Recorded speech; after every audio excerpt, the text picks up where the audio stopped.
Welcome to the Financial Advisor Success Podcast, where you go behind the scenes with financial planner, speaker, and consultant Michael Kitces to hear stories of how leading financial advisors navigated the inevitable challenges that arise on the path to success and get insight from leading industry consultants about how to break through to the next level in your advisory business.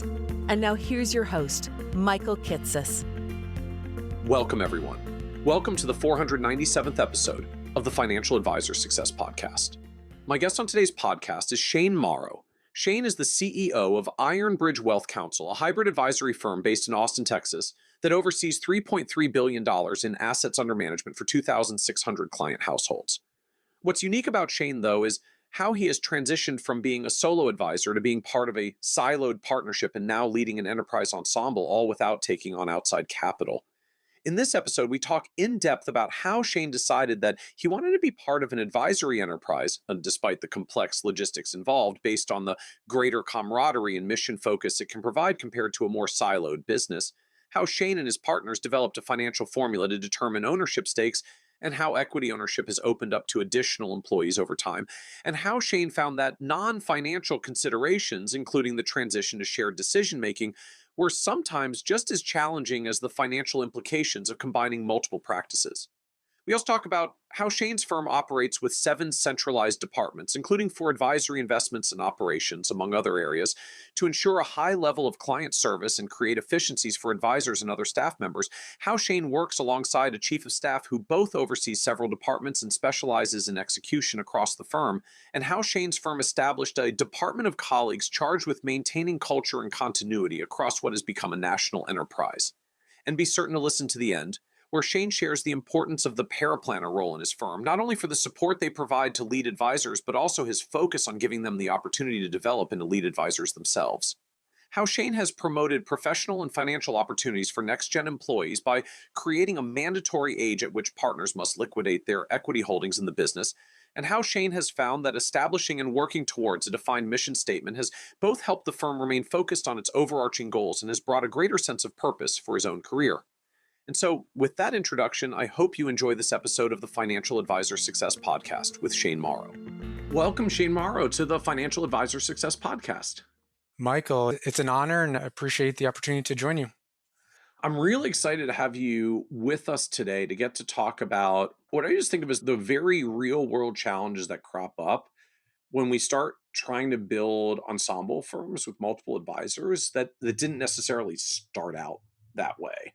Because most of us historically, you start out as a solo advisor, either like entirely on your own or maybe affiliated in a like broker-dealer corporate RIA platform. We hang our proverbial shingle and just go try to get clients one at a time. And then at some point we grow a little bigger, start taking on a little bit of staff and other overhead and office space and software. And a lot of partnerships start cropping up. But I find usually for that partner phase, like, we're not really partners building a shared vision of a shared business. We have 2 names on the door, but we're basically running 2 silos. Like, I have my clients, you have your clients, and our partnership is basically just a cost-sharing arrangement to split the overhead expenses that anybody can separate from at any time or just do whatever they want on their side of the business. And only a few really choose to become what Philip Palaviv had first dubbed an ensemble firm, where it's not my clients and your clients. They're our clients of the firm. We share in the ownership of the firm and the profits of the firm and create like a shared vision of what we will build the firm together to be, which in truth, I find not all advisors even want to do, because you can actually make a great living as a silo or a solo practice and still these days even build a business you could sell with all the M&A activity. But for those who do, it often turns out to be harder than expected when you get into the nitty-gritty details of how do you actually blend the client bases when the revenue wasn't the same, and blend the ownership and the tech and the systems and the process and actually make a shared vision when we all come from different places with different backgrounds. And so, Shane, I know you have lived this journey over the past decade plus of like solo to silo to growing ensemble with now like billions of dollars of AUM. So I'm excited to talk about what it really takes to make that ensemble transition happen. Yeah, I'm excited to share our story, both all the ups and the downs and the slips and falls and picking yourself up along the way, because I think to your point, it is a journey. It is iterative, and it's usually not a straight line. I think to your point of Philip Palaviv, he's a consultant of ours, and one analogy we've internalized is the ensemble and our mission statement is like a mountain in the distance, and our journey is this long winding hike up the mountain. And you can see the mission in the distance, and you got to look up every once in a while to make sure you're going in the right direction. But the path is sometimes you got to hack through things, and you got to deal with unexpected rock slides or whatever the analogy takes you. But to think it's a straight line is probably fooling yourself for sure. So I think to kick us off, I'd love to start by just understanding the advisory firm as it exists today. So we have some context for what it is now. And then we can talk about what was the journey of getting here and the trials and tribulations of bringing people together. Sure. So Ironbridge today, if you were to come in to our annual meeting, you would see a multi-member ensemble national advisory firm. We have 62 people across 16 states with small little hubs of 6 to 8 people in a few different locations. But we're relatively geographically agnostic. We have 25 advisors of the 62 of us. The rest are staff and professional management of the firm. We have 12 equity partners. 6 of them are practicing advisors, and 6 are actually non-advisors. All of them employees are practicing advisors of the firm. And then tell us about the client side, I guess, like clients, assets, if that's how you measure. Sure. Yeah, the traditional just shy of 3.3 billion as of month end, with just over 2,600 households that we serve. And can I ask, like, where's revenue for the organization as a whole? Revenue is projected as a whole for this year, if you annualize the first quarter, just shy of 20 million. Okay. So that's helpful for context here. So just kind of like process as I take in stats. So you've got like a really good amount of staff support and leverage, right? 25 advisors, 37, if I'm mathing that right, support and management behind the scenes, and it sounds like some fairly senior positions in the staff end. I mean, you highlighted professional management, half a dozen equity partners who are not advisors, which I don't see as commonly in firms. So tell us a little bit about the support staff structure. Like, I know what advisor world looks like. Like, what's the other 37 of team and management and the rest? Sure. And I think that's one of the areas I'm extremely proud of how we've built this and scaled the business with professionals. So if you look at us from an org chart standpoint, we formally have 7 departments. Some of them are lighter than others in terms of head count. And the way we've currently broken it out is advisory department, planning department, investment department, client service, operations, colleagues, HR, and finance. So I want to understand each of these. So advisory, I'm assuming that's my actual like client facing advisors. So what's planning? Is planning like the internal financial planning support function? Yes. Yeah. So we've built an internal planning support with a director of planning and hiring paraplanners. We're kind of in this hybrid where formally service, so paraplanners grow into servicing advisors that grow into lead advisors. And currently, the firm lead advisor still and paraplanner still fall under the planning department. Long term, I could see those areas probably merging to a certain degree, or the planning just being just a technical manufacturing and support of financial planning. But it is an internal separate department for us. And so does that mean separate leadership between who manages the paraplanners and the training and the production side versus the advisors doing advice delivery? Yes. Yeah, we have different heads currently. And some of that's been the iterative nature of how we've built this, but currently they are 2 separate individuals.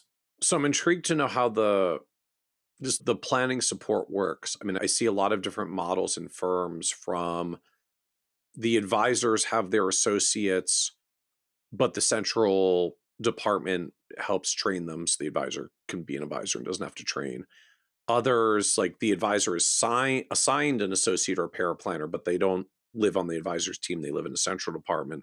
Some it's fully centralized and you just like send in a ticket for I need a Yes. plan on this client. Here's the info, and whoever's turn it is gets that plan. So how does your central planning department work? And as I'm sure we'll go into a lot of the answers, it's been iterative. No, it usually is for us. Right. So one of the things I think we do a pretty good job of is taking feedback and quickly iterating to get to the right answer fast, or fail fast, or whatever the cliche tech term Yep. is. So initially we started with a centralized service and planning team. To your point of send a ticket in, person that's available can tackle it. We found that lacked the continuity of really getting to Okay. understand the advisor, how they work, like the comfort and flow of it. And so we quickly iterated and migrated to more of a pod structure. Or Okay. if you look at kind of a diamond model, a variation of the diamond model, where the advisors have a pod, which would include a paraplanner. It would also include a client service person. So you have that pod that is consistent for that advisor. And then as new advisors join or new paraplanners join, then we look at the assignment of those pods and reshuffle if we need to based on revenue coverage or capacity issues. And is a pod typically literally those three seats, like advisor, paraplanner, client service person, and it's a 3-person unit? Typically now the investment department will plug in when needed, but if you're looking at Okay. from the majority of our relationships start with planning, so that's usually where the initial pod is focused, and then the investment team will pop in as needed. And so as a paraplanner, like when I'm in a pod, I mean, I am assigned to that advisor and those clients. Like Yes, I'm to the I'm advisor. Yes, dedicated, aligned to that yes, person. That was yes, the continuity solve over advisor gets paraplanner 1 for the first plan and paraplanner 2 for the second. And correct. okay. And I'm sure you've talked to enough advisors to know if you talk to one advisor, you've talked to one advisor. Uh-huh. Uh-huh. And personalities and the way that people like things presented, or just the interaction and the data ingestion, all those things, if we can get that running and efficient, not just from a workflow standpoint but just from a personality standpoint, and get to know each other, we find that it creates more, obviously, professional satisfaction, and it actually makes things long term run better. So we want to put more time into building relationships internally, which means that that continuity of working with a similar person makes sense. So are these all 1-to-1 ratios? Like, does every advisor have a paraplanner, or is there some like crossover support? One paraplanner supports 2 or 3 advisors at a time because they only have so many new client plans to do. Exactly. Typically, one paraplanner is, depending on the number of plans the advisor's doing, is typically 2 to 4 advisors as part of Okay. that system. So does the paraplanner actually get involved in any of the client side discovery, meeting, communication, delivery of plan, or are they solely an internal, just like do the planning software stuff so that the advisor can take it out and deliver it to the client? So it's typically the evolution where they would evolve when someone joins us, especially we've hired a lot of people out of school or without a lot of industry experience to develop them internally. They would start in the paraplanning role, which would not be client facing. As they evolve and develop a proficiency in just the repetition of doing the planning, we always want someone to be, if they're going to be in the meeting, to have a purpose and a reason to be in there other than just observing or taking notes. Okay. So we want them to be able to present part of the plan if they're going to be at that meeting, which would mean they're promoted or kind of move up the chain to, we would call that more of a service advisor capacity, where they're actually in client meetings, doing some follow up directly with clients, and really serving as um, in conjunction with the lead advisor to be client facing in that capacity. So if I'm going down that road as a paraplanner, because I'm trying to visualize, do I end up going deeper and deeper with a particular advisor on their like team and pod, or is the idea eventually like when I do that enough, I just become an advisor and I get my own clients, and then there's a paraplanner supporting me? That's our internal goal, which Okay. is initially caused a little sometimes friction or education, where my goal is to be constantly having to hire paraplanners. That is the ideal, where these individuals come in, they excel, they progress, they have career tracks and progression, so they know that there is the next step on their career pathing. Okay. Um, and so And while we create new relationships to build with the advisors and the paraplanners, I look at that as strategically a very good thing, meaning that these people are progressing and forming, the next service advisor, the next lead advisor, the next practicing partner in our progression. so that does mean there's, I guess, an asterisk for an advisor. There will be a paraplanner assigned to you on a pod, but that person is going to rotate off your pod in X years, because if it's actually going well, they're going to move up and out.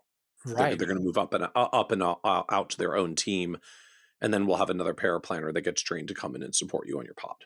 Yes, that is hopefully the exciting part internally, to see that progression in your colleagues and see them grow. Do you have a sense as to how long that takes? Like how many years do you think it is for paraplanners before you can like put them at the top of their own pod? I'll give you the proverbial "it depends" Uh-huh. answer, but our goal is to accelerate it. The Okay. industry, what's the industry average? 5 to 7 years, 10 years? Yes, yeah, something like that. Lot of firms I see, it's 5 to 7 before they're handling, I'll call like core clients on their own. Sometimes quote unquote small clients, maybe they'll get a little bit earlier, but like when can you take your bread and butter, true like average, healthy, profitable client, hand it to that person and just let them completely run with it with no feedback supervision beyond like normal compliance. 5 to 7 years is what I think I still see most often for firms. So yeah, and that's the data that I've compared us to. Is my goal is to do it in 3 to 5 years. Our goal is to accelerate that development, so Okay. the person has the opportunity, whether they step through the door or not is going to be independent of that Sure. individual. But the goal is for them in 3 to 5 years to step into that space. So then the other thing I'm wondering from this structure, so the paraplanner is assigned to a pod, or I guess technically a few different pods of advisors, but they're still centrally managed. Like Correct. they support the advisor, but they don't report to the advisor. They report to the director of planning. Correct. And the reason is just because the director of planning likes managing people and the advisors don't. Is it like that kind of dynamic? So we're big on specialization. Okay. Advisors, we want advisors to be in front of clients and using their time as efficiently as possible for serving and developing new clients. And ultimately, what I found is managing people is a whole separate skill than providing advice to clients or developing new clients. And if we're going to have this accelerated path, we want as much specialization as possible. And there also creates a conflict in that if the advisor is also managing that person, there can be a potential conflict of how quickly that they want that person to move up and have to Oh restart yeah. restart the the clock. the better I develop them, the faster I have to start on a new one is not necessarily the best incentive for advisors developing talent internally. Exactly. So the reason why and part of, right, everyone can say you want to accelerate that process. For us, it's about putting the systems and the process in place, which means professional management in that area by a dedicated manager that is solely focused on helping them progress their career and develop great work. Not forcing, but encouraging them to accelerate their CFP programs. So when they come in the door, 3 months, you knock out your traditional, certification licenses, and then we encourage them to start the CFP program. And then anything else beyond that they want to tackle, whether it's a CPA, SEMA, fill in the blank, CFA, whatever it may be. And then we do a lot of internal coaching, role play, softer skill development of developing them, not just on how to generate a plan, but more importantly, how to present it, how to present something empathetically, how to listen, how to follow up properly in emails, all those softer skills that are professional management that the industry I find isn't as strong at developing people. And usually you would be in the corporate world where you get more of that training formally. And we're trying to incorporate that at Ironbridge to accelerate the development. So not only do you get the training, coaching, education, but we want reps and more reps so that you can accelerate that development quickly.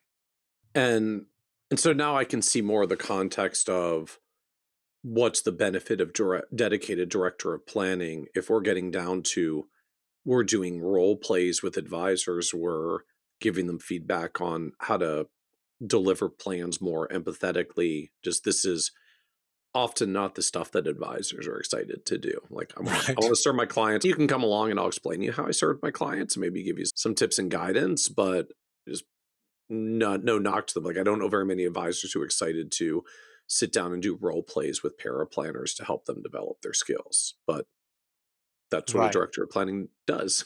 That's exactly. And she does it well. So we're fortunate to have people that care about professional development of young people, which is the other part of it.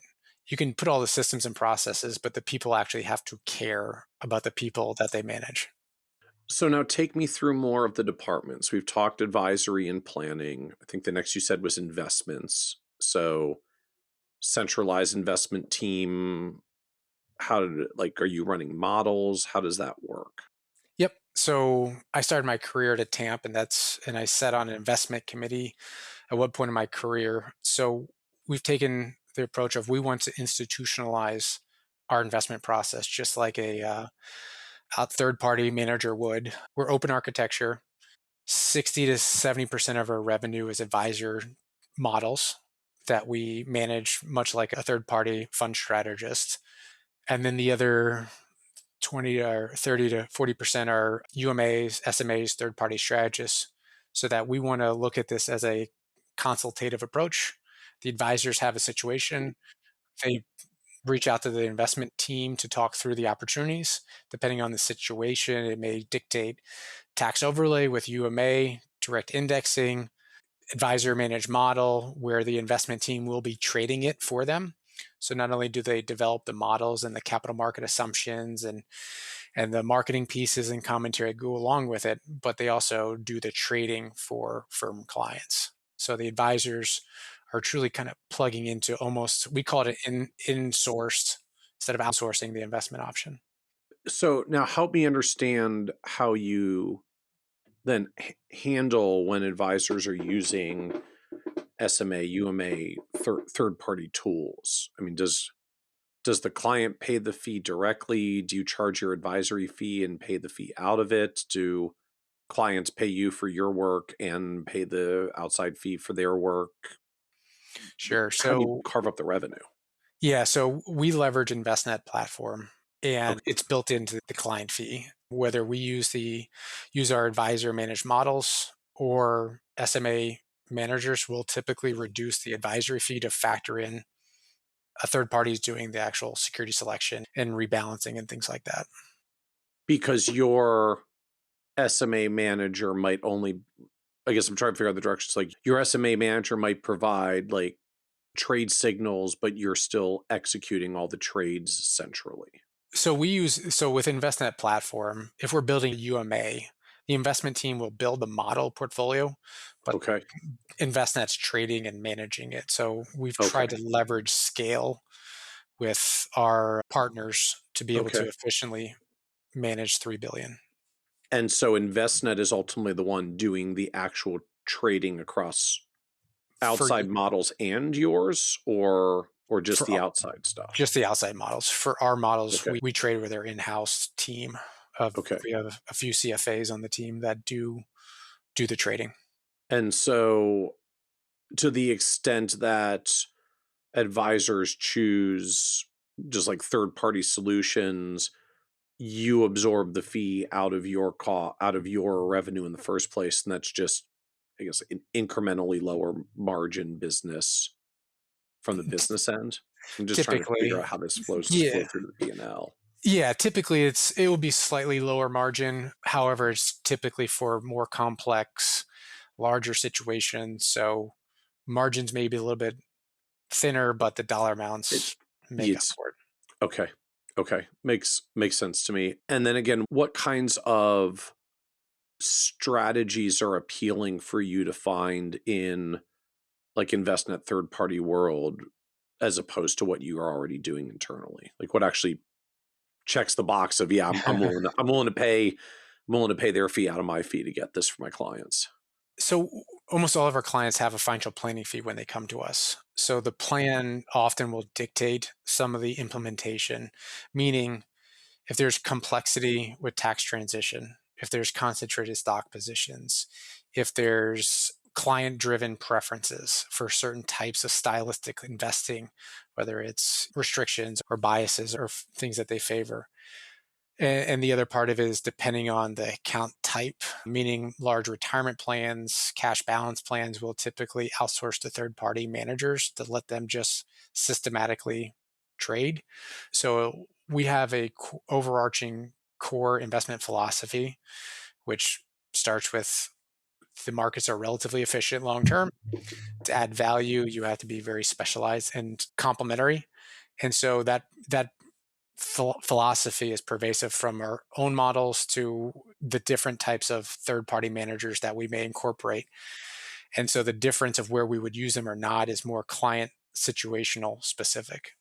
And so thus the appeal of InvestNet, because they've got a pretty wide shelf of specialized managers and solutions for I need to work out of a concentrated position. I've got a client who needs to navigate around an employer's stock they already have, situations Exactly. like that. Exactly. So we can focus on the client side and not as much on operational plugging into different managers and solutions. So then keep taking me down the org chart. I think you mentioned client service and operations, which some of us use interchangeably. These are different Yes. departments for you. So which is which? Who does what here? Sure. So the way we delineate this is client service is everything that is touching the client. New account paperwork, wires, transfers, basically everything that is the advisor-driven, client-specific interactions. So Okay. most of our client service people are interacting with our clients as much as the advisors. Okay. Operations, we look at everything touching one of our strategic partners, whether it's our broker dealer, our third party technology stack, whether it's InvestNet or eMoney, and then other logistical internal things, whether it's rep code structures, um, vendor management, all those areas where we look at that would be more operations focused. That's not necessarily touching clients. So with rep code structure, so you're in a BD environment. Yes, we have a hybrid, and Okay. we do have a BD affiliation.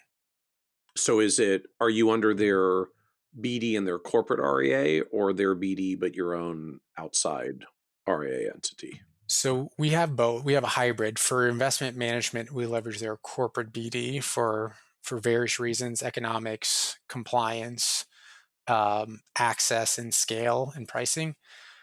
I do have the outside RA for financial planning purposes. So we use Oh, okay. FA as our software for financial planning. Okay. So why the outside financial planning entity? Like just because it's easier to not have to run it through their systems because they're not used to your model? That was initially when we affiliated, and there was other things where if we needed to do a solicitation agreement or other things that were more nuanced, that weren't as pervasive in the BD world, it allowed us some flexibility. And we did have an RAA that merged in initially that wasn't going to get Series 7 licensed and those things. So it allowed us to do an acquisition that wouldn't have maybe gone as efficiently otherwise. So is that a long-term structure for you? I mean, I guess wondering, is there a point where either the outside one rolls into the corporate one or the corporate one rolls into the outside one, so you don't have to have two, or you feel good like this structure continues to sustain and scale for you? I could definitely see a world where it merges into one. There's not there yet, but I could see it. I mean, as I've said, and I'll probably say multiple times on this, our business Yes. model is iterative. So Yep. I could see a day where it's not as necessary. But as of today, we had that, and serves a tactical need. And so then I guess I'm wondering very practically, like, do you allocate expenses across them? I mean, like, which entity does who work for, and who's got their IAR registration Sure. where? Like, how do you actually navigate dual RIA entities? Yeah. So Ironbridge is a separate operating agreement and a separate multi-member LLC, where all revenue is assigned, whether it's from the BD revenue or the investment advisory or commission or the RA outside RA. It's all assigned to the corporate operating account. So it's owned collectively, whether it's revenue from the outside RAA or not, and it's Okay. owned by the all 12 equity partners. Oh, interesting. So then ultimately all the revenue from all three sources, because you Yes. got Yes. BD revenue, corporate RA, outside RA revenue from all three sources flows to one entity. Everyone is employed by that entity, so that like that's your one consolidated P&L that has profits and ownership distributions and all the rest. Exactly. Yep. So we literally have three separate revenue line items. So then your next department was colleagues, Yes. HR. Yes. So that our mission statement is to build a multi-generational positive impact on our colleagues, clients, and communities. So recently we've evolved the naming of our department from HR to Department of Colleagues. So it incorporates everything from our healthcare to 401k management to corporate benefits, PTO time, different incentive structures we've built out, hiring, and really more so responsible for maintaining culture. So how do we maintain connection and community across 16 different states with different offices and people doing different things? So we say colleagues because it's really focused on how do we maintain our connection and our commitment to each other, which is listed first in our mission statement. And how many people does it take to cover all those functions? So right now, the HR department is the department of 1.5. The finance Okay. department is the department of 1. The operations is the department of 1.5. Client service is the largest, which I believe we have 13 people in our client service area. Okay. Investments is 4. Okay. And then what's planning? Because bigger number Planning, there. yeah, when you look at the lead advisors, there are 5 dedicated planning department folks. So now take me one step higher in the org chart. Like, how does this actually work from an org chart, like leadership team perspective? Yeah, so we have a 5-person board, which was currently the 5 original board members, and it's a 3-year rotation. They set the strategic policy and direction. I'm on the board as well. I also serve as CEO, which is responsible for the execution of our business plan, the direction of the firm, and the strategic M&A activity, and a whole host of other things, with 3 of the department heads reporting directly to me, 3 reporting to our chief of staff. And we have a weekly directors meeting and then a quarterly board meeting where we formally go through, and we've adopted EOS, which has helped us just to try to streamline some of the classic language around rocks and activities and things of that nature. So the weekly directors meeting is like all 7, 8, 9 of you, like 7 directors and you and your chief of staff. Yes. Okay. Yes. Yep. So what's going on? What's new? What are friction points? What are opportunities? What are challenges? And then more importantly, how are we working on progress to the different rocks that departments have that we update quarterly? Okay. And so tell us a little bit more about chief of staff role. Just that's not a name or a label I hear as often. Yeah, and it's one we kind of created out of thin air. It goes back to almost all the people that are current directors of the departments have come from the corporate world or the professional management world, including our chief of staff. So, and it's usually because they wanted more flexibility. Their lives individually have changed, or they wanted to join something and work towards building something collectively that they weren't as satisfied in the corporate structure. So our chief of staff started as we'd worked together from day one, right out of, uh, the first firm we worked at in at 22. We both worked together at the next firm in the corporate side for a few years together, where she excelled. She left there because of family and started a family. And my objective early in starting Ironbridge was get the right people on the bus. I don't really know exactly how this is going to evolve, but I know I want to have talented people around me that I trust. So it started very iteratively, where she was actually helping with some of the investment research and other things. And it slowly progressed into really more of a chief of staff role, acknowledging I have a lot of weaknesses and deficiencies and gaps, let's just say, and you want to complement yourself with someone that can fill those, right, and has different strengths and different um, opportunities to contribute. So we created this chief of staff role to basically help us execute. So I do really well at, the analogy we use internally is if you're doing a puzzle, some people love puzzles. I hate them, but I can see the cover of the puzzle box. I can see what the picture should be. And my frustration is trying to like slowly and iteratively put all these little pieces together in a methodical way. And I've tried to put my people around me that actually like putting those little puzzle pieces together, and she's one of them. So it's helped me to execute very quickly on more of our strategic focus by making sure we get the details right and quickly iterate along the way. So then which departments do you have and which does she have? Because I'm going to guess that's reflective of your strengths and interests. Yeah, she has client service operations and colleagues. I have Okay. financial planning, investments, and advisory, and technically finance. Okay. So it's Very it's cool. it's a world I know. It's a world that she knows better. So it's a way to delegate and quickly work together through things on different people's strengths.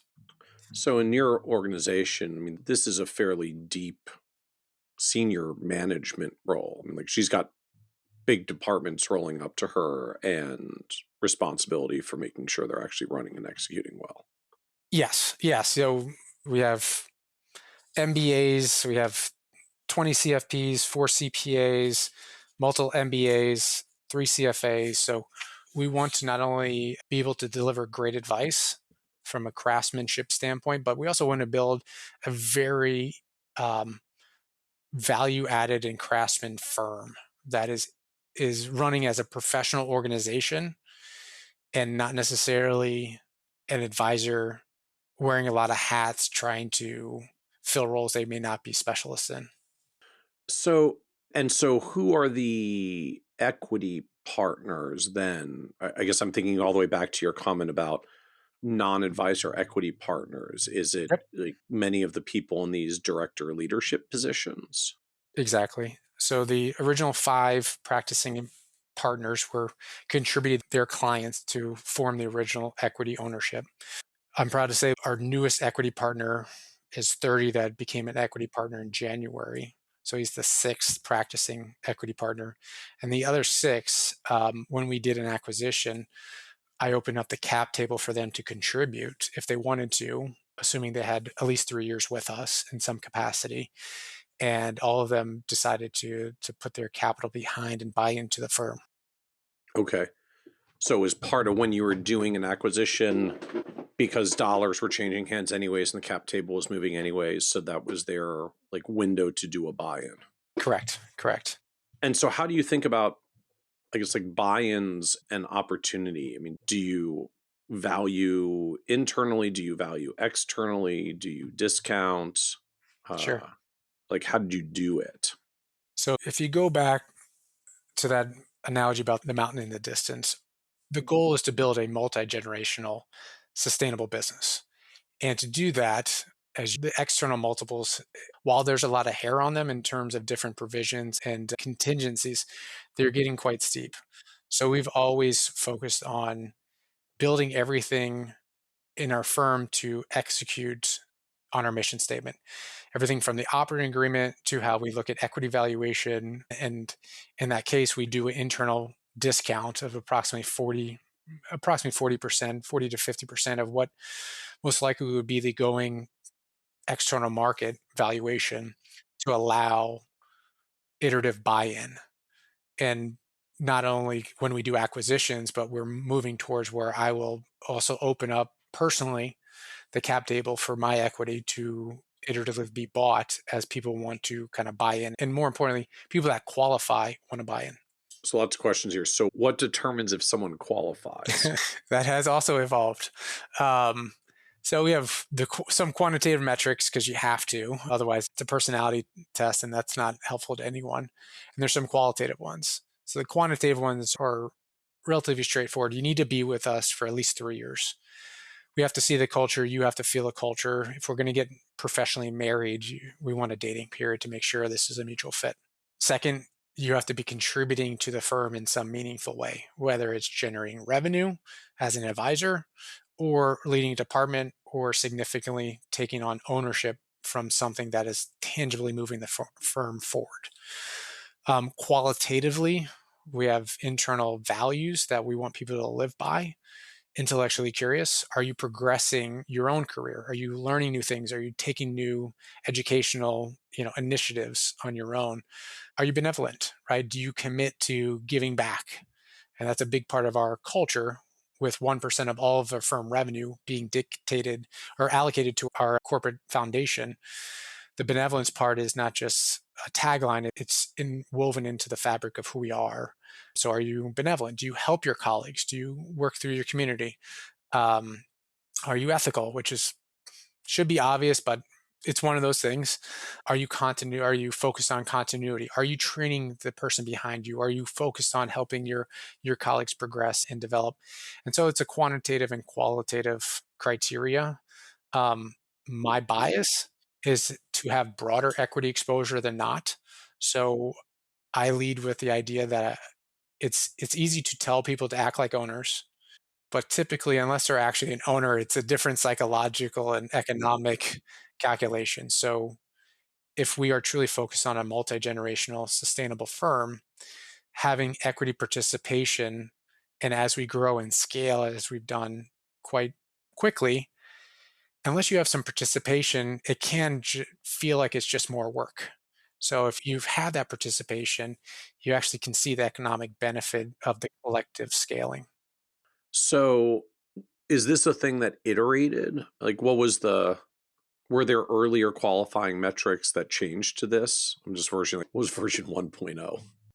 Version 1.0 was just the advisors, and then we had to develop kind of version 2.0, what it meant for non-advisors, so that it was acknowledging as we've grown. I would very much argue, and I think everyone would agree internally, that it's not just advisors that are contributing to our success. And so there should be some mechanism, if you're not directly tied to a client revenue, that we can quantify in some capacity that you qualify.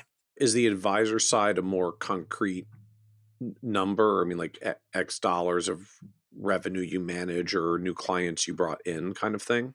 Yeah, it's typically $500,000 of revenue covered and in 3 years. So half million dollars that you're responsible for or that you like source? Originally sourced. Okay. Yes, Okay. for a practicing advisor. Over some time period or cumulative?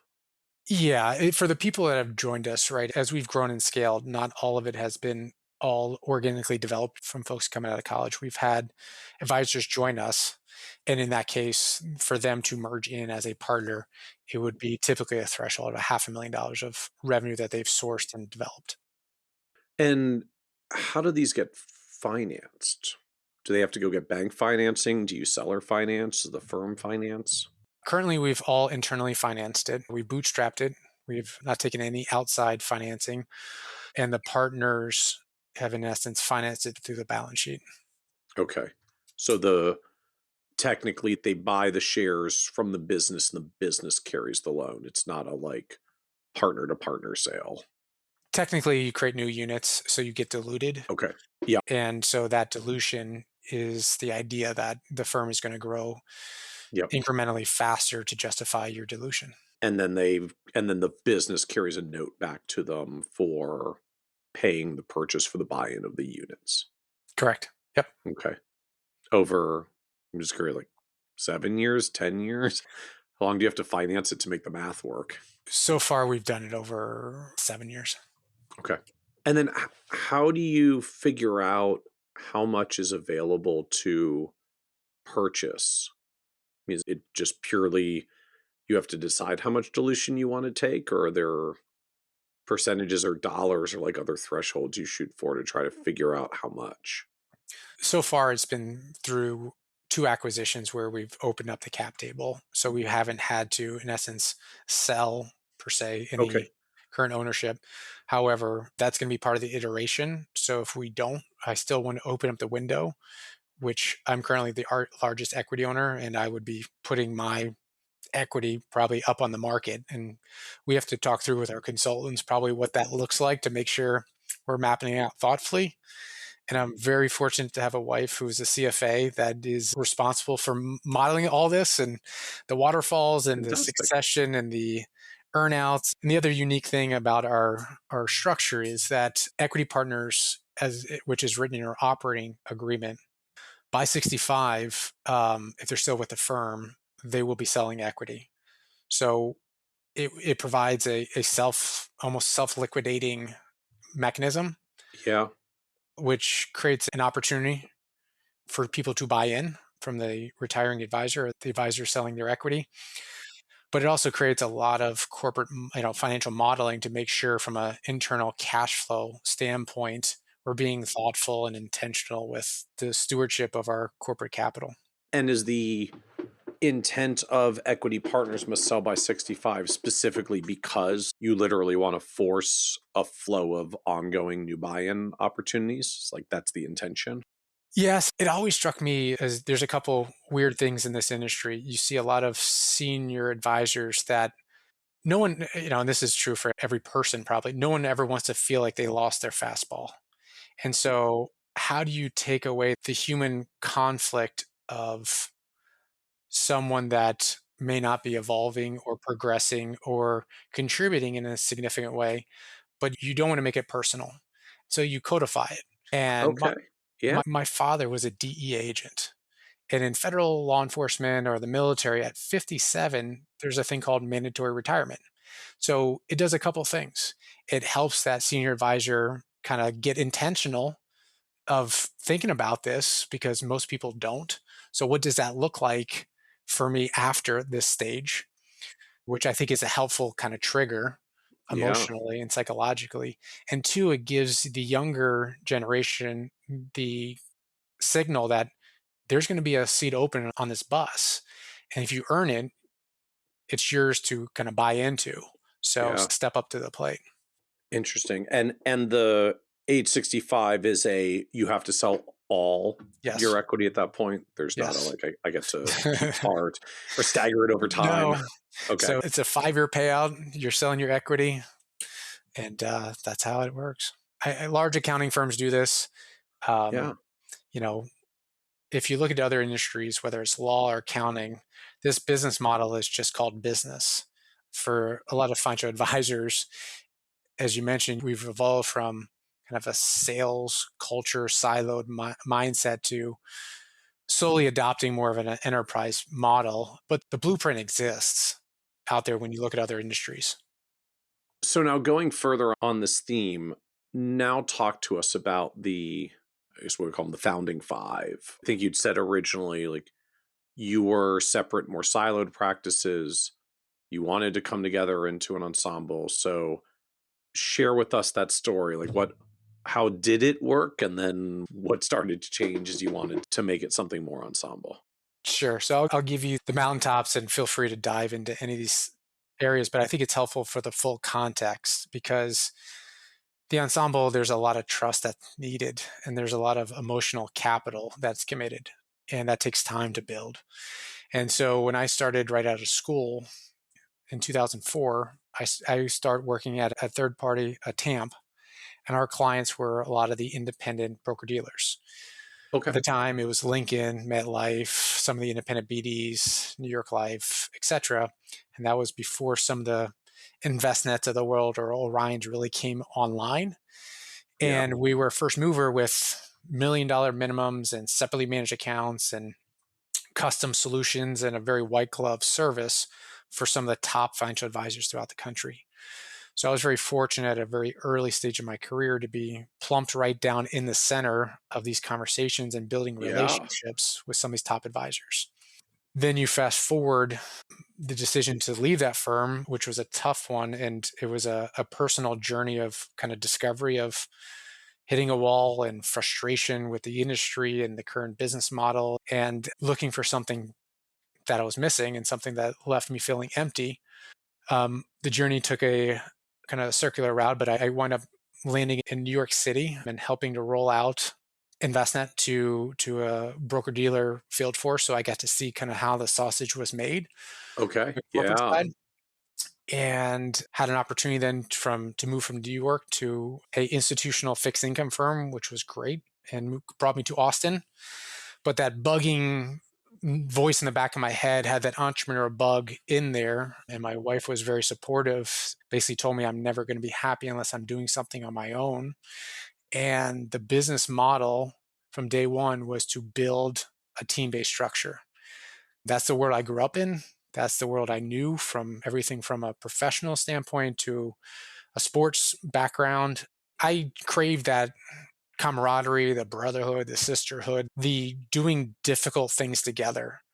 And so when I left the fixed income firm and went to zero, I had a decision to make. Do you put out your own shingle and set up your own RA? And you've done an excellent job helping people do that. And it's an awesome career path and direction. For me, that wasn't what I was looking for. I was looking for that connection and partnership and structure. So I went back to some of those top clients and I said, basically, let's build this. And it took one of them initially to say yes. And I was like, oh man, I got to quit my job and go to zero and figure out how to build this. And so that was the genesis of Ironbridge and starting in 2016 with my first partner in Scottsdale. And everyone looked at us weird because I was in Austin and he was in Scottsdale at the time. And back then, pre-COVID, Yeah. if you want Pre-COVID, you didn't do that, man. Like something's right, got to move. right. Like, how does that work? And I said, well, there's things called the internet and airplanes, so I think we'll be okay. And turns out we were. And that's how we started. The original genesis was for me looking for that connection, camaraderie. Former clients became partners. I helped build out the investment side of things, and I pulled in more people that believed in a similar mission. They may not have been able to communicate it as well or effectively or whatever it may be, but they were seeking that specialization, that camaraderie, that connection, which led to the 5 founding partners, as you mentioned, and us basically saying, hey, let's throw all our chips into the same pot. And it's going to be ugly and messy. And there's a lot of conversations. And I can tell anyone listening, it was very iterative of getting from, hey, let's do this to a 62 person firm with 12 equity partners and multiple member. But yeah, that was the quick and dirty journey.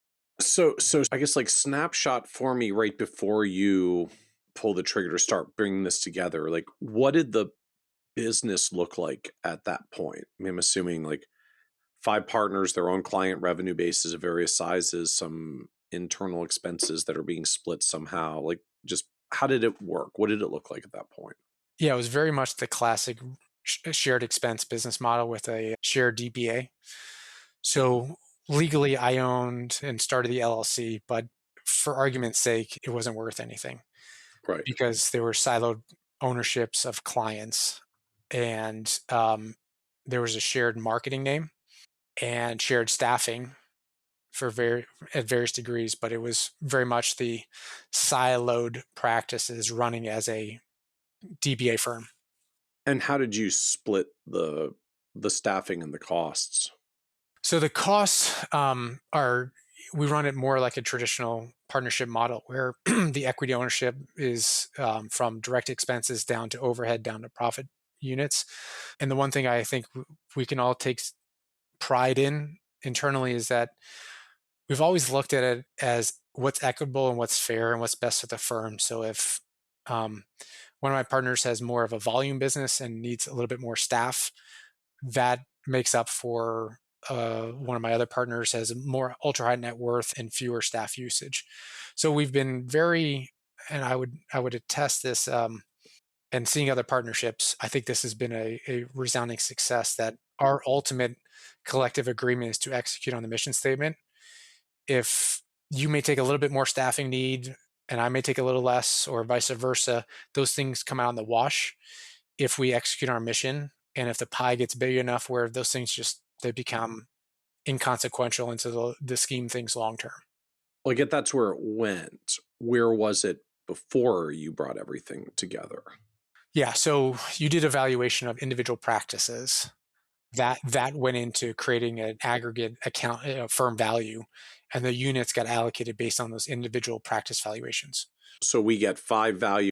The numbers come out where they are. I'm 23% of the aggregate valuation, so I get 23% of the shared entity. You're 16% of the shared valuation, so you get 16% of the entity. That's exactly right. That's how we. I don't know if that's overly simplified or not, but that's how we did it. So how did you do the valuation? I mean, do you have to go external to get them? Did you have an internal formula that everybody agreed to? I find just getting to these numbers sometimes is messy. Sure. Yeah. When we've done acquisitions, we've used an outside third party valuation company to keep arm's length. For the internal combination, we agreed upon an internal formula. I find that most valuations can be overly complicated. Our business isn't that complicated. There's revenue, there's overhead, there's profit structure, and we can agree upon how we want to allocate direct expenses. But beyond that, we're not doing accounting for Apple. And so it's relatively straightforward, especially when you have a few CFAs and corporate finance people on staff, which helps build at least a consistent internal metric that we've used in the process. So when you did the initial combine, I mean, were you valuing as a multiple of revenue? Were you valuing as a multiple of profits? It was a multiple of profits. Okay. So everyone has to feel like they've got a good allocation of expenses to get to the profit number to do the deal so that then we can share our expenses going forward. Right. So partner A has X revenue, partner B has the same revenue, but partner A has twice the amount of overhead expenses, and it may not be equitable if you don't do it on a profit basis. But I guess that's why I was wondering. So how did you allocate the overhead expenses back then before everything came together? Because I know some firms I see that do this literally allocate it by revenue. So if 2 people have same revenue, they have the same expenses and the same profits, which it sounds like is not the setup you had because you were trying to be mindful of each partner's allocation of actual overhead use. So we have at the time we had some individual overhead expenses and then some shared expenses, meaning I decided to go fly to see my client in Georgia. That's an individual siloed expense as opposed to our chief of staff, which helped manage some of the firm assets, which were shared expenses. So we tried to normalize some of the individual advisor silo expenses to come up with some equitable amount of units per partner. Because I guess the striking thing to me, I mean, assuming we all feel pretty good about our allocation of expenses to get to our profits number, we're all being valued at the same multiple of profits. So, I mean, you can argue the number is too low or too high. It doesn't actually matter if we all use the same multiple anyways. If you get 22% of the firm and we double everyone's multiple, you still get 22% of the firm. It'll be 22% of a bigger number, but your percentages can change. Correct. Right. And the difference on the multiple was just the revenue makeup that got different multiples depending on the revenue assigned to it. Okay. Okay. So you did have some distinction of, I guess, how much is fees and how much is commissions because you were in a Exactly. hybrid environment. Exactly. Okay. And out of curiosity, did anyone transact dollars to adjust their shares? Like, I'm only going to be 16%, but I want to be 20. Can I buy in to equalize? Or everyone just got their pro rata valued share and that was the deal and off we go? That's how it was initially.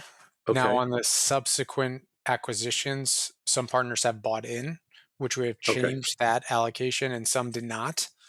So it would normalize or adjust based on the subsequent buy-ins, but not initially. And I guess for valuations and subsequent buy ins, because you're doing them when an actual acquisition is occurring, valuations already have to be done for the acquisition in the first place. So you've already pegged a value, you are doing the valuation anyways. Yes. Yep. Okay. Yep. Okay. And then if you buy in with more as a current partner, obviously you'll change your number of units Right. and change the equity makeup.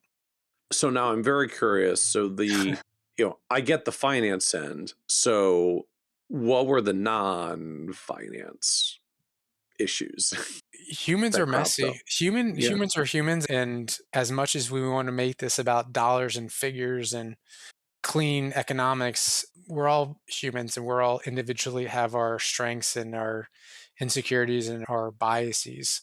And coming from a world where the ensemble model was the only thing I've always thought about as a business versus come my partners, they're early 60s and all they've known is a siloed model.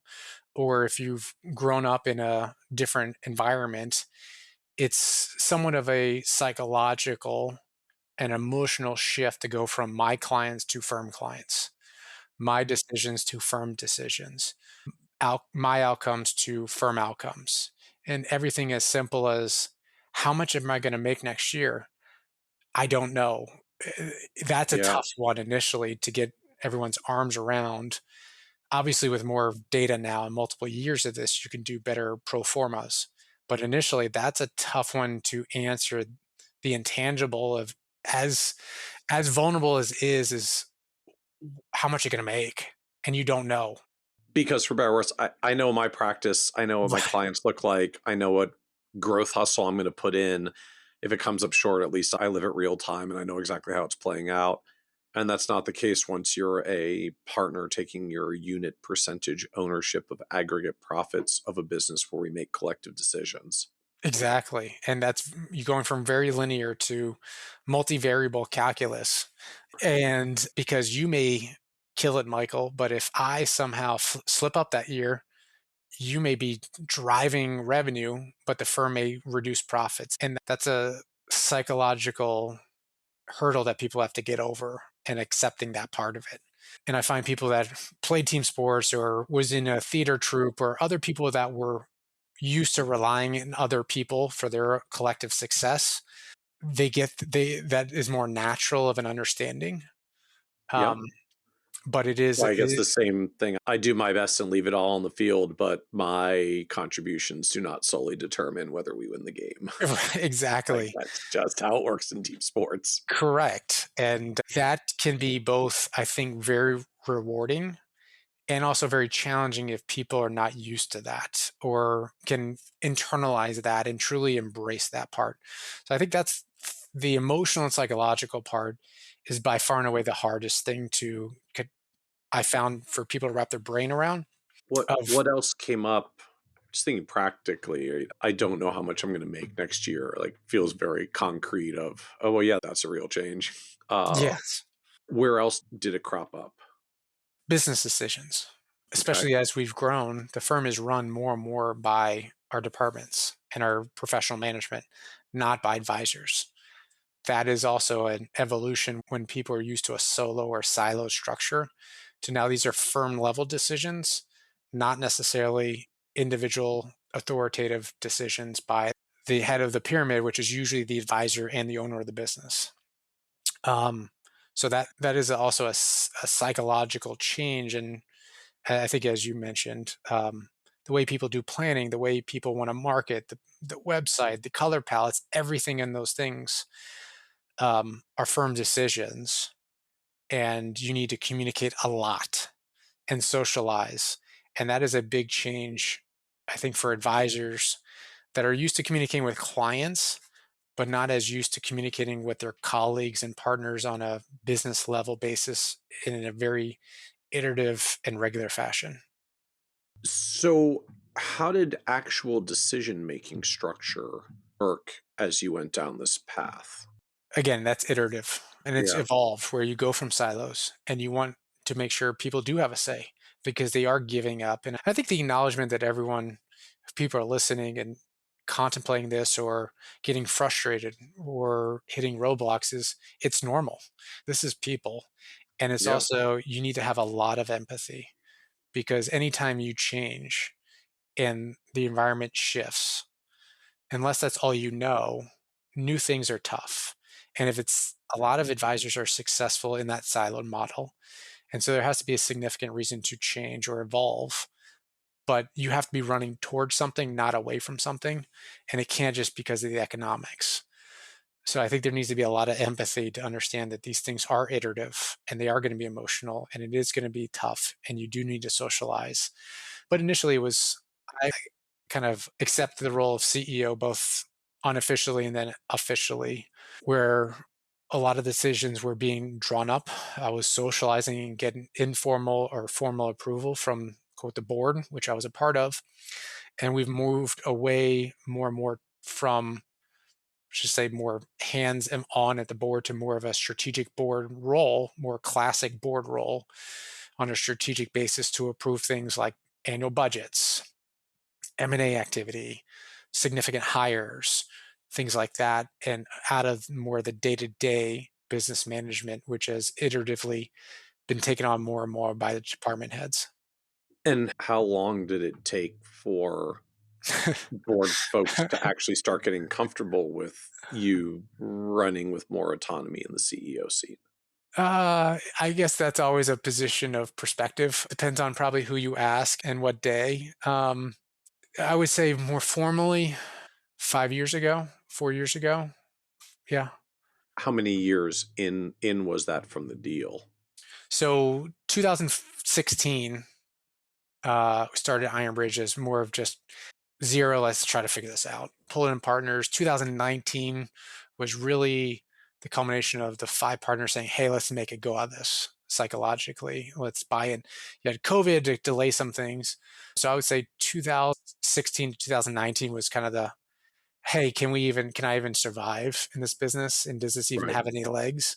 2019 was, "Hey, we have some momentum here. We have silo practices. We have few people under the marketing name. Let's make this bigger and let's actually do this as a group." 2022 was a very seminal kind of evolution for us as we changed our broker dealers and it allowed us a lot more flexibility to actually run the ensemble from a legal and entity standpoint.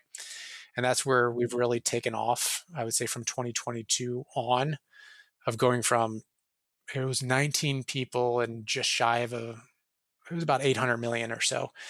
19 people and 800 million in 2062 now and 3.3 billion. So that the last 4 years, we've really accelerated the How, evolution of the business.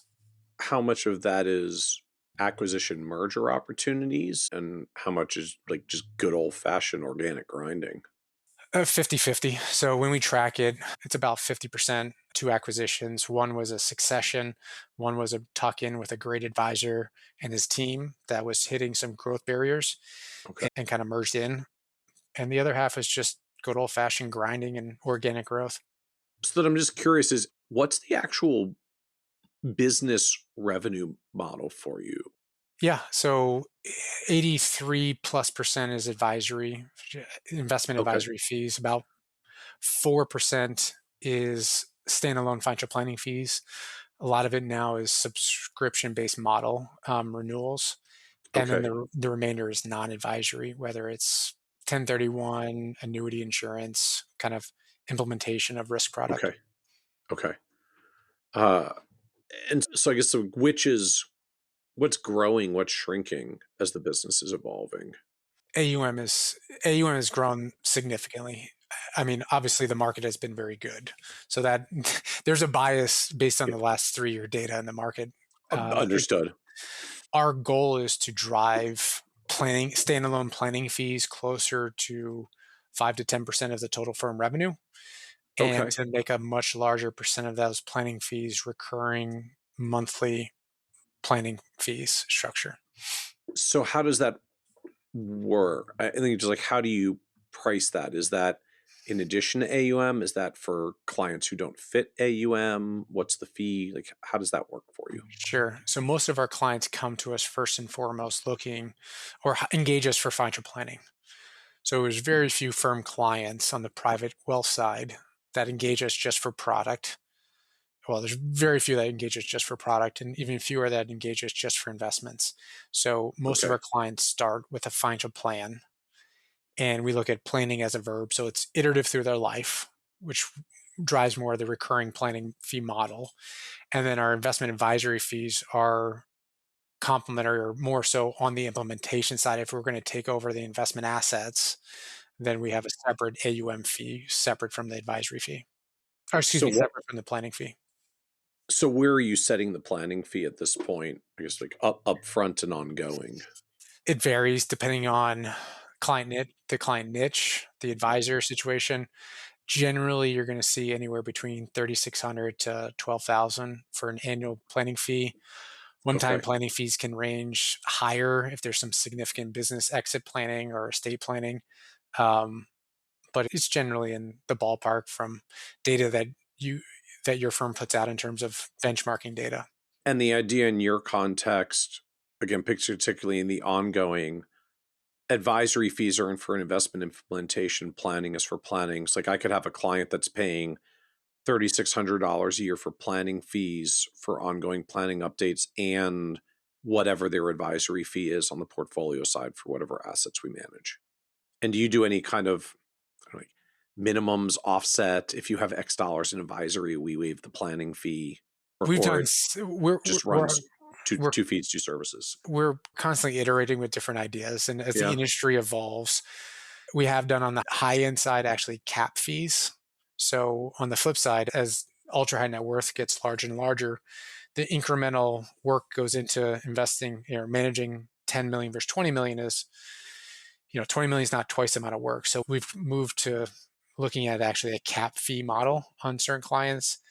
And on the other end, actually a minimum fee model where it's actually flat on the initial end and the higher end, and the middle part is more AUM driven. So we constantly play with different ideas. And the nice thing is with different client niches, there's very much a model that fits more with W-2 mid-career employees of a tech firm versus a multi-generational planning situation for a plumbing business. So as you reflect on this journey, what surprised you the most about building out and scaling up an advisory business? Um, I think the illusion of perfection, the illusion that you listen to podcasts like this, or you listen, you read what people post on LinkedIn, or the over probably glorification of some people's journeys, and you see the AUM out there, you see the cap table, whatever it may be, and you realize that a lot of firms are missing some of the foundational pieces. And we've networked with a lot of larger RIAs, and I haven't found one firm that has it all figured out. And that's both reassuring. It's mostly reassuring that everyone's trying to figure it out. And it's messy for most people because people are messy. And this profession has very quickly evolved over the last 30 years. And I think everyone's trying to figure out the melding of this transition period that I feel like we're in from a business profession standpoint. And on the flip side, and maybe this is my cynical liberal arts background, questioning a lot of things or taking a contrarian approach, but there's a lot of wizards from the Wizard of Oz where people protest to have all the answers, but when you kind of peel back the onion, there's a lot more questions and probably answers that may be conveyed.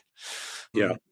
And the other thing that surprised me the most, which looking back, I guess it shouldn't have surprised me, but this is my journey from understanding more the psychological and emotional side of not just the people, but more importantly, myself, is how entrenched the legacy mindset of many individuals are of how to build an advisory firm and how difficult it is to change that legacy mindset. Whether we're fortunate or ignorant in this, I've always approached it of, I don't care what has been done, what is the best way to do it going forward?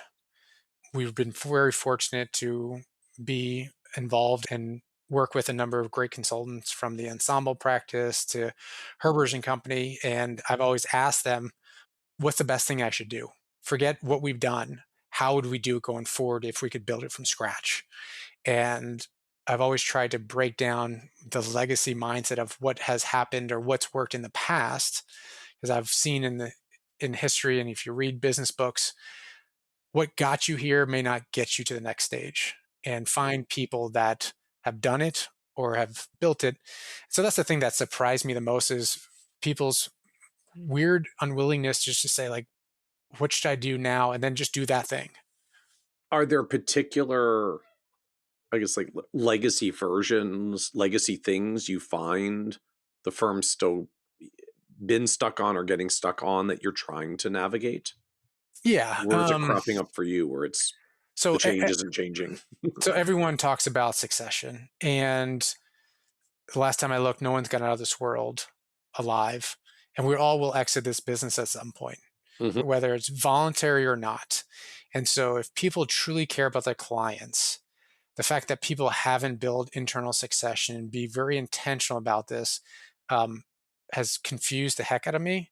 And that legacy mindset of, I'm just going to work and eventually things will get figured out somehow, feels very naive and frankly confusing. So that's probably one of the biggest questions that I ask. And when you peel back the onion on it, you ask yourself the question, who's going to take care of your clients? Which is really then driving down to a deeper level of why there's not enough young people in this business. Because economics 101 would tell you, if the demand for advice is rising and the number of supply of advisors is falling and going to fall even further, you should have people come to this business because there's a massive amount of opportunity. Yep. It feels like that gap's not there. And I think a lot of it has to do with the legacy mindset of how to build a firm, which is go out there, call 100 people, cut your teeth the way I did, because that's how I built my practice. And the legacy mindset of how you've built your practice is not necessarily how it's going to evolve into a sustainable enterprise. As opposed to the new version, which is, I don't need you to go out there and call a bunch of people. I'm going to acquire a retiring advisor's book, and I just need you to be awesome for their clients. Right. Just focus on being a great advisor. And ironically, not only will you take the retiring advisor, but I think craftsmanship and just doing great work will in essence be its own marketing initiative and its own referral source. So yeah. So what was the low point for you on this journey? There's a lot of them. And I've come with the wisdom of hindsight, though, to try to look at these as more so growth catalysts. And I think languaging matters because there are a lot of highs and lows in this business. And if you can reframe it as, man, this sucks, but it's going to make me better going forward. I don't know how, but I can turn this into a catalyst for growth. I think it helps to reframe that and helps to bounce back a lot quicker. Was there a particular trough moments I where think it got darkest? Yeah, I think there's two when I look back. First and foremost, when I started out of college, I was there for 9 years. I wound up buying into the firm at 26 or 27, took a loan out the traditional way, thought that was my forever firm. And it never evolved. They had a lot of growth ceilings. Even though I was director of consulting at a $2 billion firm, I felt empty and lost and I was about to leave the profession. I was actually going in to be hired. I had a conditional of hire from the FBI because I couldn't find something that felt meaningful in the profession at the time. So My father was in federal law enforcement. That's what I knew. And I was looking for purpose. So that point of almost leaving the profession and becoming an FBI special agent, if it wasn't for a government shutdown, I would have been a completely different career track. Because you got hit by one of the government shutdowns that froze the hiring, so they couldn't start your class. I was going to Quantico in November of 2020. Did my background, polygraph, FBI came into my office, interviewed head of HR management, finished my background, and I had a letter to go to Quantico in 3 months. And then literally a month later, government shutdown, canceled that class indefinitely. So that was probably the Wow. low moment of what the hell am I going to do? So you're Um, like, I'm out of this profession. I'm going to a new one. I go to the new one, and that one gets shut down. right. And granted, my wife was not exactly happy about that decision, Uh-huh. but it was for me a way for searching for meaning. And that was, I would say, that was probably the most significant low point of trying to figure out what the heck you want to do in life. Where's where you feel you feel lost and awash. But it forced me to be introspective and realize at a very deep level what really drove me to build the ensemble and focus on building this team, which all the metrics I'm super proud of, immensely proud of the team we've built and the economics behind it. But it was really for me personally to build camaraderie and connection that I was missing in this business and to build the firm, help build a firm that I wish I'd been a part of at 28. So then what was the second moment, the other Oh, moment? the second one was I actually had an initial partner who wound up leaving. And we had an initial agreement where we're splitting all revenue. And it was difficult in a growth moment because you realize not everyone is seeking the same thing at the same time. And even though you may have similar interests, if your timelines don't align or the execution doesn't align, that partnerships are tough. And that was tough because we had a longer term professional relationship. And that I took that a little bit personally, but I also realized in retrospect it was better for both sides. But business is still about people. People are still people. And that part is sometimes not always the logic isn't always there, but you have to in retrospect learn that if you're not aligned from a professional standpoint and more importantly also from a timing standpoint, it may not also always work out exactly how you see it play. But it was a catalyst for us to grow and accelerate and everything. So I'm very thankful for them because I think we learn more in our suffering and our low points than we do in our successes. And most of the good things that come out of, I'm sure most people professionally or personally are triggered by something that's not fun. So any other, I was thinking like pearls of wisdom of things you know now from experience that you wish you could tell you 10 years ago as you were launching Iron Bridge? The quote I've regurgitated, you're going to overestimate what you can do in a year and you will underestimate what you can do in 2 years, um, is one of them. So you got to be patient. You got to, business plans are great. Execution's a whole different animal.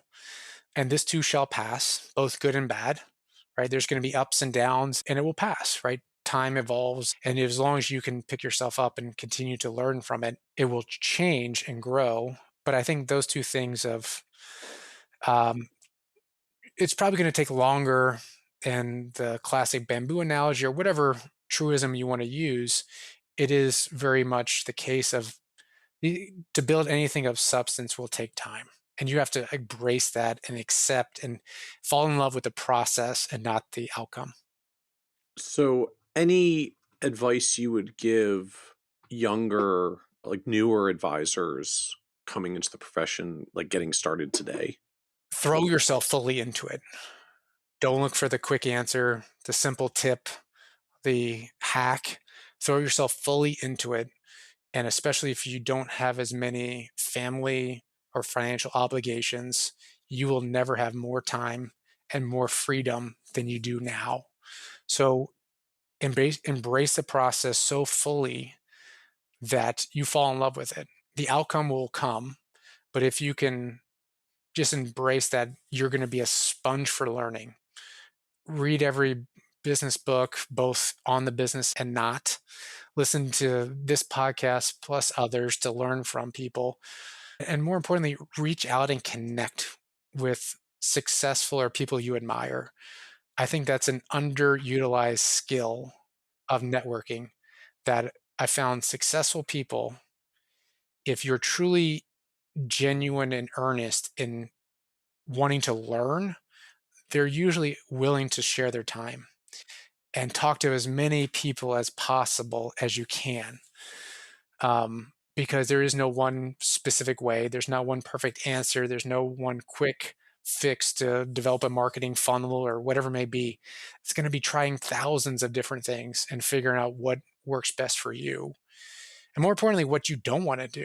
And I found in my 20s and even part of early 30s, a lot of it was finding things I didn't want to do at those firms or things I didn't want to replicate. So go all in. That would be my probably simplified advice is make it become a professional in this business by being an expert in the profession. Get your CFP, get your designations, do all the things you should, because that's the quickest way I think you can accelerate your progress. It's just by being a sponge and throwing yourself fully into it.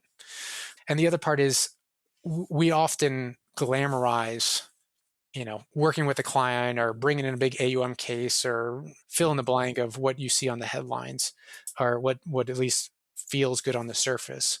But if you look at other industries, whether it's musicians or professional sports, the majority of their time they're practicing, they're taking reps, they're in the gym, they're in rehearsal, they're doing those things at 90+% of the time. And that 5 to 10% of the time they're actually on the field, in a concert, on stage, whatever it may be. So become a professional and embrace the process and practice, get reps, because that's the only way I found myself to quickly iterate and get better. It's just outwork people. So as we come to the end, this is a podcast about success, and just one of the themes that comes up is that word success means very different things to different people. Right? It can change for us as we go through seasons of life. So you have built this wonderfully successful firm as you're crossing $3 billion of AUM and coming up on $20 million of revenue. And so the business seems to be an amazing place. How do you define success personally for yourself at this point? Yeah, at this point, which, if you answered 10 years ago, I probably would have a different answer. But as we stand today, for me personally, success is seeing the execution of our mission statement, which means seeing the next generation build sustainability, take over the firm, flourish in ways that I probably can't even fathom, and be progressive with not being complacent and building that internal development, collaboration, and camaraderie that was so important to me. And having that as kind of the core mission statement and modus operandi in terms of how we're continuing the legacy of Ironbridge. Personally, if, separate from what I want to see from the business, but for me, I've tried to answer this not necessarily in terms of what I want, meaning success isn't a certain AUM or a certain thing. It's more of a feeling of peace and contentment that you threw yourself into it and was the person in the arena, whether it's successful or not. You were fighting the battles and deciding to do the hard thing that's not always the right thing, because you believed in it and it was driving the mission forward. And if I can feel comfortable that we've done that, for me, that's personally success, which is really more so peace. I love it. Well, thank you, Shane, for joining us on the Financial Advisor Success Podcast. Michael, this is an honor, and I very much appreciate the opportunity and all you do for the industry. Oh, my pleasure. Thank you. Want even more ideas, tools, and resources on how to break through to the next level of success as a financial advisor? Check out the leading financial planning industry blog, Nerd's Eye View, at www.kitsis.com, where Michael covers the latest practice management trends and financial planning strategies. And by joining the members section, you can earn IMCA and CFP continuing education credits, along with exclusive member content. Get it all now at www.kitsis.com.